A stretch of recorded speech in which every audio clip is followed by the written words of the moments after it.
राम राम. मी Prakash Mahajan, Mahajan and Mahajan YouTube चॅनलसाठी.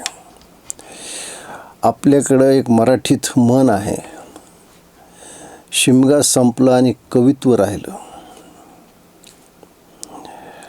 Jantar मंतरवरचं cockroach जनता पार्टीचं आंदोलन संपलं. माझ्या पाहण्यात, कारण आम्ही 73-74ला विद्यार्थी आंदोलन केलं, आणीबाणीविरुद्ध लढा दिला. आमच्या काळात जे मोर्चाचं नेतृत्व करत असत ते नेते अगोदर जखमी व्हायचे. मला आठवतं, आम्ही कॉलेजला असताना लातूरमध्ये ST डेपोसाठी आंदोलन झालं आणि त्यावेळेस जे विद्यार्थी नेते होते त्यातले 2 जण गोळीबारात बळी पडले. त्यानंतर जनता पार्टीचे एक मोठे नेते होऊन गेले, ते आता नाही आहेत, मनोहरराव घोमारे. हे लंगडे झाले आयुष्यभर. एवढंच कशाला, छत्रपती संभाजीनगरमध्ये भारतीय जनता पक्षाने वाल्मीवर ज्यावेळेस मोर्चा नेला त्यावेळेस त्या मोर्चामध्ये खुद्द स्वर्गवासी गोपीनाथराव मुंडे आघाडीवर होते. गोपीनाथराव मुंडे एक काळ विरोधी पक्ष नेते राहिलेले, या महाराष्ट्राचे उपमुख्यमंत्री, गृहमंत्री राहिलेले. पण पोलिसांनी जो अमानुष लाठी हल्ला केला त्यात तेही जखमी झालते. तुम्ही समाज माध्यमावर गेला तर तुम्हाला दृश्य सापडतील. म्हणजे जो त्या मोर्चाला लीड करत असतो, त्याचं नेतृत्व करत असतो, तो जखमी होतो, तो खरा नेता असतो. माझ्या म्हणण्याचा उलटा अर्थ घेऊ नका. हे कॉक्रोच जनता पार्टीचं हे पहिलं आंदोलन असं आहे, याच्यातल्या कुठल्याही नेत्याला साधा ओरखाडा सुद्धा उठला नाही आहे. पण गेली 2-3 दिवस झाले प्रसार माध्यमावर ही ओरड चालू आहे की सरकारनं आम्हाला वचन दिलं होतं की आंदोलकावर दाखल केलेले खटले आम्ही वापस घेऊ. शांततेनं तुम्ही मोर्चा काढलाय आणि तुमच्यावर काही खटले दाखल झालेत, ते वापस घेणं मी समजू शकतो. पण तुम्ही संसद उखडून टाकायला निघालात होता. 7 नोव्हेंबर 1966 साली संपूर्ण देशभर गोहत्या बंदी करावी म्हणून साधू संतांनी संसदेवर मोर्चा नेला. पण एका मर्यादेच्या बाहेर साधू संत ज्यावेळेस संसदेच्या जवळ जाऊ लागले आणि संसदेला धोका निर्माण होईल असं वाटलं, त्यावेळेस तत्कालीन पंतप्रधान इंदिरा गांधी यांनी गोळीबाराचा हुकूम दिला. त्या गोळीबारामध्ये किती साधू मेले या संख्येवर आपण जायचं नाही. पण सरकारने या कॉक्रोच जनता पार्टीच्या मोर्चाला काय करायला पाहिजे होतं? योगेंद्र यादव सारखे, माफ करा सलीम यादव त्यांचं मूळ नाव आहे, हे तर म्हणतात की आता संसदेत काही चर्चा होणार नाही, संसदेत काही प्रश्न नाहीत, तर आता रस्त्यावर प्रश्न सुटतील. अशी माथी भडकवणारी लोक त्या मोर्चात असतील आणि हा मोर्चा हिंसक होऊन जर संसदेवर जात असेल तर पोलिसांनी आणि सरकारने काय करावं? जर यांच्यावरचे खटले तुम्ही वापस काढून घेतले, कित्येक दृश्य त्या प्रसार माध्यमावर आहेत की पोलिसांना मारहाण आहे, हातात दगडं घेतलेत, एवढंच नाही तर भिंती पाडून त्याचे दगडे काढलेले आहेत. आणि पोलिसांनी जवळपास 3000 समाजकंटक या मोर्चात होते, त्यांना ओळखलेलं आहे आधुनिक तंत्रज्ञानाच्या साहाय्याने. जो दगड फेकला त्या दगडावर जे ठसे उमटलेत, त्या ठस्याहून ज्या गाड्या फोडल्यात त्याच्यावरून, जे CCTV कॅमेरे झाले त्याच्यावरून, यांना सरकारने शोधलं हे समाजकंटक आहेत. आणि आज अभिजित दिपके आणि त्याची सगळी मंडळी हे म्हणतात की यांच्यावरचे गुन्हे वापस घ्या. मला वाटतं काल का परवा अभिजित दिपके कपिल सिब्बलला भेटायला गेले. मला कपिल सिब्बलहून आठवलं, एक अकबर इलाहाबादी नावाचे आपले उर्दूचे खूप मोठे शायर होते. त्यांनी एक शेर फार चांगला म्हटलेला आहे. मला तो शेर ऐकलं की कपिल सिब्बलचा चेहरा डोळ्यासमोर आला, प्रशांत किशोरचा चेहरा माझ्या डोळ्यासमोर आला. तो शेर असा आहे, पैदा हुए वकील तो शैतान ने ये कहा, पैदा हुए वकील तो शैतान ने ये कहा, लो आज हम साहिब औलाद हो गए.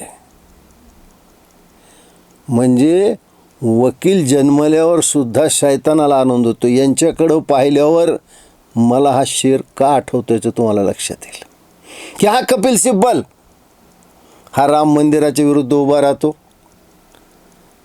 हा समाजवादी पक्षाची वकिली करून राज्यसभेवर जातो आणि आज हा म्हणे या आंदोलकातर्फे कोर्टात उभा राहणार आहे.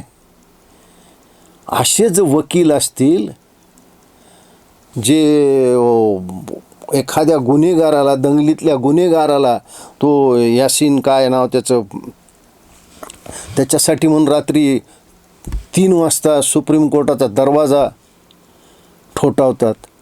आणि या मोर्चामध्ये ज्या घोषणा दिल्या, जे लोक होते ते सगळे गुन्हेगारी पार्श्वभूमीचे देशद्रोही होते, डफली गँग होती.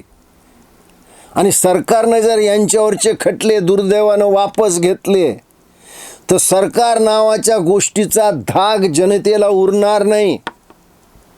पोलीससुद्धा आपलं काम मग मनापासून करणार नाहीत, कारण पोलिसांना वाटेल की यांची दगडं खायचे, यांच्या बाटल्या फेकून मारलेल्या खायच्या. पोलिसांना एकटं गाठून मारलं, महिला पोलिसांना मारलं, महिला पत्रकारांना मारलं. जर अशा समाजकंटकावरचे जे गुन्हे आंदोलनाच्या नावाखाली, आंदोलक आहेत म्हणून या नावाखाली जर वापस घेतले तर आम्ही कशाला काम करावं. याहून एक लक्षात आलं का की कॉक्रोच जनता पार्टी ही देशात अराजकता माजवण्यासाठी म्हणून हे सगळं करते. 20 तारखेला त्यांनी संसदेवर मोर्चा न्यायचा प्रयत्न केला, 27ला ते नेणार होते. देशात जागोजागी यांची निदर्शनं चालू होती. सिवानमध्ये एवढं निदर्शन तीव्र झालं की शेवटी पोलिसाचा संयम गेला. त्यांनी केलेल्या गोष्टीचं कुणी समर्थन करणार नाही, पण AK-47मधून त्यांनी गोळ्या झाडल्या, हे चूक केलं. पण शेवटी पोलिसांनी काय करावं आंदोलन. मला सांगा, या सगळ्यामध्ये कुठं नीटचे विद्यार्थी होते हो? हे सगळं आंदोलन एका राजकीय हेतूनं प्रेरित होतं. मग जंतर मंतरवरचं आंदोलन संपल्या अभिजित दिपके आणि त्याच्या टीमने पंजाबमध्ये आंदोलन करायला पाहिजे होतं, कारण तिथे पेपर लीक झाले होते. कर्नाटकामध्ये आंदोलन करायला पाहिजे होतं, तिथे पेपर लीक झाले. केरळमध्ये विद्यार्थ्यावर अमानुष लाठी हल्ला झाला, तिथे आंदोलन करायला पाहिजे होतं. पण या लोकांनी काय केलं, जे बिचारे आमचे विद्यार्थी या परीक्षेच्या भीतीपोटी आत्महत्या केल्या, असे 21 विद्यार्थी, त्यांच्या मृत्यूचं यांनी राजकारण केलं. त्या मृत्यूचं यांनी भांडवल तयार करून स्वतःचं नेतृत्व प्रस्थापित करण्याचा प्रयत्न केला. असे हे देशद्रोही लोक आहेत. तुम्ही पहा, काल या देशद्रोही लोकांना त्या 21 विद्यार्थ्यांच्या, मृत विद्यार्थ्यांची आठवण झाली नाही. कोणत्या पद्धतीने ते 5 स्टार हॉटेलमध्ये पार्टी करत होते पहा. हेलो फ्रांस, मोदी जी आपने प्रधान का इस्तीफा दिया, उसको बर्खास्त किया, उसी की खुशी में आज हम लोगों ने केक काटा. बहुत बहुत धन्यवाद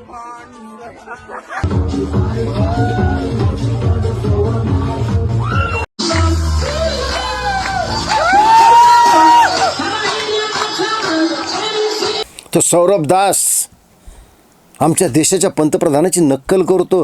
अरे मूर्खा, आमच्या पंतप्रधानांनी एक इंस्टाग्रामवर रील काय केली, 30 कोटीच्या वर लोकांनी पाहिले आणि तुम्ही त्याची नक्कल करताय. असे हे लोक, हे आंदोलक, यांना विद्यार्थ्याच्या प्रश्नाशी काही घेणं देणं आहे का? आणि अशा देशविरोधी, देशात अराजकता माजवणाऱ्याच्या आंदोलनासोबत त्यांचं कौतुक करू नये म्हणून मी काल राज ठाकरेंनी या आंदोलनात जायला न पाहिजे होतं हे बोललो. अर्थात प्रसारमाध्यमानं काय त्याचं शीर्षक द्यावं त्यांचा प्रश्न आहे, पण मला माहिती की राज ठाकरेमध्ये ती क्षमता होती की ते स्वतः एक आंदोलन उभा करू शकले असते. पण अशा देशद्रोही कॉक्रोच जनता पार्टीच्या मागं फरफटत का गेले एवढंच माझं मत होतं. तर काल माझ्या मरणाची कामना करणारे सुद्धा मनी सैनिक निघाले. अरे ज्यावेळेस मरण येईल ते तुम्हाला विचारून येणार नाही, आणि तुम्ही किती मला मारायचा प्रयत्न केला तर देव मला काही मारणार नाही. एवढं तर तारतम्य बुद्धी ठेवायला पाहिजे होती की आपण कुणाच्या सोबत उभा आहोत. माझं आजही ठाम मत आहे की हे सगळे देशद्रोही लोक आहेत, यांना परदेशातून पैसा येतो. तो जुनेद पकडलाय जो रोज 8 ते 10 लाख रुपयाचं अन्नपदार्थ वाटत होता. कुठून येत होते? त्याच वेळेस पाकिस्तान, बांगलादेश, कुवेतमधून समाज माध्यमावर वाटेल तशा प्रतिक्रिया येत होत्या. प्रचंड पैसा या आंदोलनासाठी तिथून पुरवला जात होता. जो एक मोबाईल शॉपी चालवणारा जुनेद रोज 8-10 लाख रुपये कसा खर्च करत होता?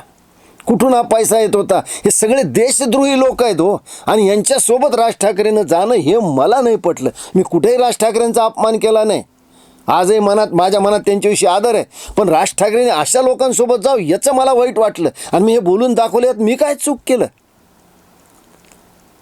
किंवा राज ठाकरेंनी त्या देशद्रोही लोकांना, हिंदू धर्मद्वेष्ट्या लोकांना ओळखायला पाहिजे होतं. हिंदू धर्माविरुद्ध घोषणा दिल्या हो, आणि आज ही मागणी करता त्या आंदोलकांकडून केसेस वापस घ्या.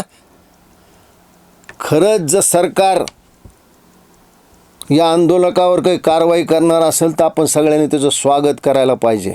पण दडपणाखाली येऊन जर सरकारने यांच्यावरचे खटले परत घेतले तर हा देश अराजकतेच्या उंबरठ्यावर उभा नाही तर अराजकच्या गर्तेत पडेल. दुसरं काही होणार नाही. सरकार नावाच्या गोष्टीचा जर धाक संपला तर या देशात काय होईल हे सांगण्याची गरज नाही. या JNG आंदोलनामुळं श्रीलंका भिकेला लागलाय. आम्ही तरुण होतो, अजूनही तरुणासारखं मन ठेवतोय. मी तर सर्व तरुणांना म्हणतोय की कुणाचं नेतृत्व स्वीकारताय तुम्ही? ह्या JNGमुळं बांगलादेशमध्ये काय झालं आहे तो भारताकडे मोठ्या अपेक्षेनं पाहतोय. नेपाळमध्ये काय झालं हे पहा. तुम्हाला हे भारतात करायचं आहे का? म्हणून सरकारला माझी विनंती आहे की कुठलाही खटला वापस घेऊ नका. यांना कठोरातली कठोर शिक्षा करा.